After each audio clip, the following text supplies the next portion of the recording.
Okay, so our basic course is this course, linear algebra. I call it as basic linear algebra. For this course, the main text as referred in the bulletin is Basic Advanced Engineering Mathematics, 8th edition, chapter 6 and 7. So those are the basic two chapters that will cover roughly the additional reference. You can also refer the book From Geometry to Algebra, a course in linear algebra. Okay. Let us look at why one studies linear algebra, right? So let me show you a small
Basically, these are all applications of linear algebra. And if you are going to work in any one of these fields later on, there are many more actually. I will list some of them. You will need linear algebra. So that is why linear algebra is put as a basic course for all engineers as well as mathematics students, economics students, and so on. So let us look at some of the other topics. So higher studies in mathematics will need positively linear algebra. Physics needs linear algebra. Computer graphics, yes. Economics, so all modern economics is mathematical economics. Statistics, electrical engineering and mechanical engineering, and many more. So there are many more fields where this will be linear algebra is useful. So let us begin with what we are going to do in this course is basically cover some of the basic concepts that will be required later on by you. So basically linear algebra is a study of linearity which arises in two situations. One is study of linear equations in one and more variables, and secondly it also is study of geometry in the algebraic setup. So that's where the linearity comes into picture. So geometry can be studied only in one dimension or two dimensions or three dimensions, but you can't visualize geometry in fourth dimension. So how do you do geometry in fourth dimension and higher dimensions? That is done by linear algebra, okay, making it abstract. Also, there are two components of linear algebra. One is the computational aspect, that is called the numerical computations. Another is geometric visualization or intuition, how geometry can be translated into. So we'll be using both these aspects in our course to study the linear algebra, okay, so that you get a feel for the subject. So I'm just going to start recalling some of the basic facts you might have studied in your school or last year in some of the courses. So what is a linear equation in two variables? So an equation of the type ax plus by equal to c. There x, y and are variables, and a, b and c are scalars which are fixed. The variables are the quantities which can take any values. So ax plus by equal to c is called a linear equation in two variables, and not all a, b and c should be equal to 0, because if all are 0 then there is nothing to be done, right? Okay. So as a set, you can write this as all ordered pairs x comma y such that ax plus by is equal to c. So as the ordered pair, right? So you can write this as a set. So now once you write it as a set, geometrically you can think of plotting it, right? You can plot this. So this is what is called the graph of the line. It is a straight line, and it indicates all the pairs x comma y which satisfy this equation. So you can call that graph as the solution of the linear equation. Right? Those are the values which satisfy. It's interesting to see whether what happens when a and b and c change. How does this line changes, right? So let me just show you something. You might not have seen it earlier. How does things change when a, b and c? For example, this is a line, and you can see the value of a is equal to 1, value of b is equal to 1, and value of c is 1.5. And I can change this. If I change the value of a, right, you see what is happening to the equation. The inclination is changing, but something is remaining fixed, and that is the point where it is cutting the axis, y-axis. If I change b again, I am changing b to the various values. Again, right, the inclination changes, and if I change c, right, you can see what happens. It's interesting to see that many times it is not observed that if an a is positive, this is an inclination, and when a becomes negative, that is an inclination, right? and that is a position horizontal when A is 0. Okay, so negative 0 to positive. So that is geometry of this solution set of linear equation in two variables. Let us slightly go a bit further. Let us look at two equations in two variables. So there are two equations, a1x plus b1y equal to c1, and another equation a2x plus b2y equal to c2. And we want to find, see, for ax, the first equation, the solution set is a line geometrically. The second one, the solution set is another straight line. So when you want to say that you want to find simultaneously solve this, right? That means we want to find those points x and y in the plane which satisfy both the equations. And that essentially means that is where the lines may intersect. So both lines are parallel, okay, but not coincidental. So they will never intersect. So there is no solution possible geometrically. Lines intersect, and that is one of the axioms of geometry, that the two lines always intersect only at one point if they do intersect, if they are not coincidental. That means there will be only unique solution for the true system of two linear equations, right? If at all they are non-coincidental, then there will be one solution. And lines are coincidental, that means the two lines coincide. So there are infinite number of points where the solutions are there. So geometrically, we get this information from geometry that for a system of two equations in two variables, three possibilities arise. Both the lines are parallel but not coincidental. That means they will never intersect, no solution, and unique solution, and infinite number of solutions. So these are the geometrical possibilities for linear equations. One can try to solve these things geometrically. How do you find that point of intersection geometrically? That is a question one would like to answer. So the idea is, if this P is the point where these two lines intersect, if you can rotate one of the lines so that it becomes horizontal or vertical, that will give me the x coordinate or the y coordinate of that point, right?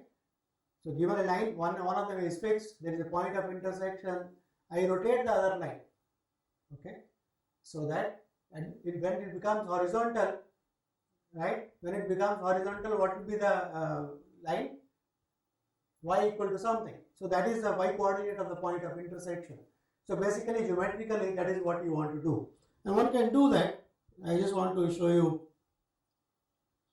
how it is possible to rotate, and that gives a hint how to solve the equations algebraically. Okay, so let us look at what does it mean. So these are the two lines, blue and the red one, which intersect this point. Okay, so 2x, I have just taken an example, 2x plus 3y equal to 1, x minus y equal to 3. Okay, now what we have done is, I have taken a combination of these two lines. So 2x plus 3y plus 3 times, the 3 is the value which is I am going to change. Okay, and let us see what happens. So what we are discovering is that if you take a combination of the two lines, a linear combination of the two lines, then what happens? See? Point of intersection remains the same when you take a linear combination. But what is happening is the slope of the line is changing, right? When it becomes horizontal, that will give me the value of the x coordinate, and when it becomes horizontal, that will give me the value of right? So that will give me the value of the y coordinate. So geometrically, that is how you can solve a system of two linear equations in two variables. So basic idea is, if I take a linear combination of the two equations, right, idea should be that one of the variables should vanish. Either it should become x is equal to x0 or y equal to y0. That will give me one of the coordinates, and I can put back the value in the equation, either of the equations, and get back the other. So geometrically, that is how you solve So it says that we should be doing something called change of variation. We should be doing elimination of variables for the equations. So let us so that is what is explained here, that if I take a linear combination, the slope will be different, right? The new linear combination will have a different slope because A and B would have changed for the new equation. But the point of intersection remains the same. Why does the point of intersection remain the same? Because x0, y0 satisfies the first equation, right? Then ax0 plus by0, a1 x0 plus b1 y0 equal to c1. And similarly for the other equation, when you add, they will remain the same, right? So point of intersection will remain the same, the only slope changes, so it rotates. So that is a geometric way of solving, but algebraically we can solve it, okay? So algebraically the idea is try to eliminate one of the variables so that you get the value of the, right? Eliminate one of the variables, you get the value of the one coordinate of one and find out the other. So for two, you do this in the school. So given, and you want the coordinate of x, so you want the y component to be 0. So you put that equal to 0 and so on. Okay. So you can do it algebraically also. So the basic idea that we are getting from here is that to find a solution of two linear equations in two variables, you try to eliminate one variable, right, from the, by taking a linear combination of the two equations. Okay. So this is called the variable elimination method for the two variables. Let us try to go a step higher and see what happens when you have what? Equation in three variables. So ax plus by plus c z equal to d. A, b, c are d are constants and x, y, z are scalars. So what is this equation? What does it geometrically represent? So we have to represent x, y and z. So it's a triplet x comma y comma z, right? That will be a point in R3, right? So let us see what does this represent. So let us just try to see.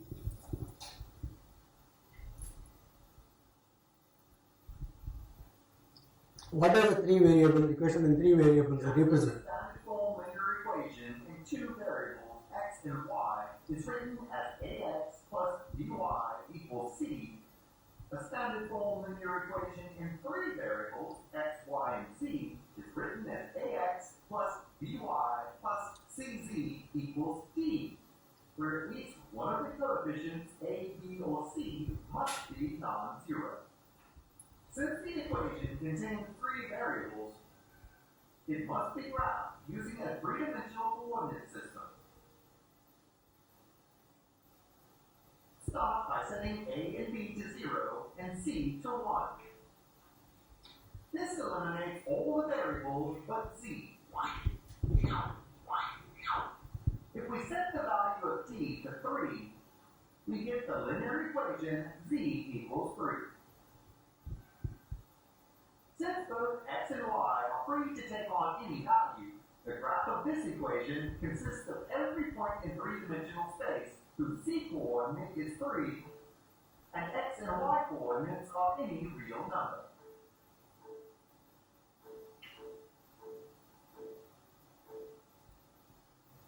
The graph of this equation is therefore a horizontal plane, 3 units above the origin.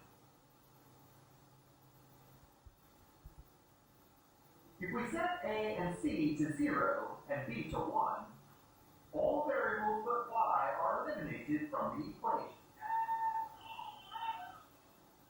And setting d to 3, we get the equation y equals 3. Now, since x and z are free to take on any value, the graph of this equation consists of every point whose y-coordinate is 3.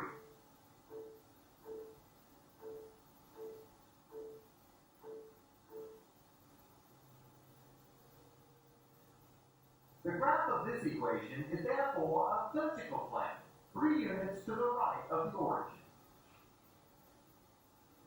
Likewise, if we set a, b, c, and d to 1, 0, 0, and 3, all variables but x are eliminated,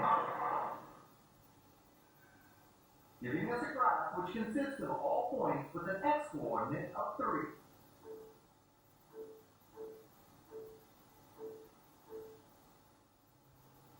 The graph of this equation is a vertical plane 3 units in front of the origin.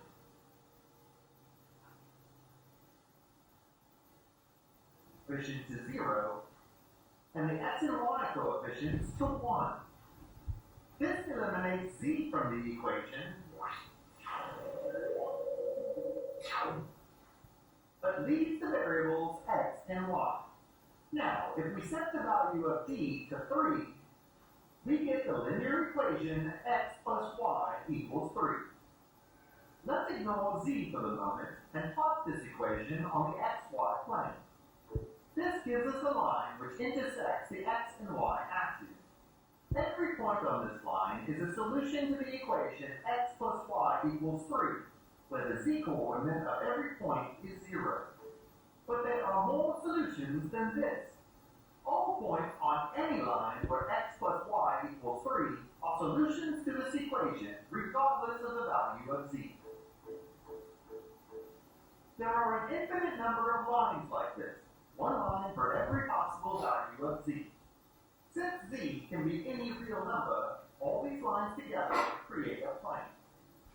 Each point in this plane corresponds to a solution of the linear equation x plus y equals 3. The graph of a linear equation in 3 variables will always be a plane when graphed in Cartesian coordinates, assuming that the constants a, b, and c are not all 0. Any plane which corresponds to the solutions extends infinitely in all directions.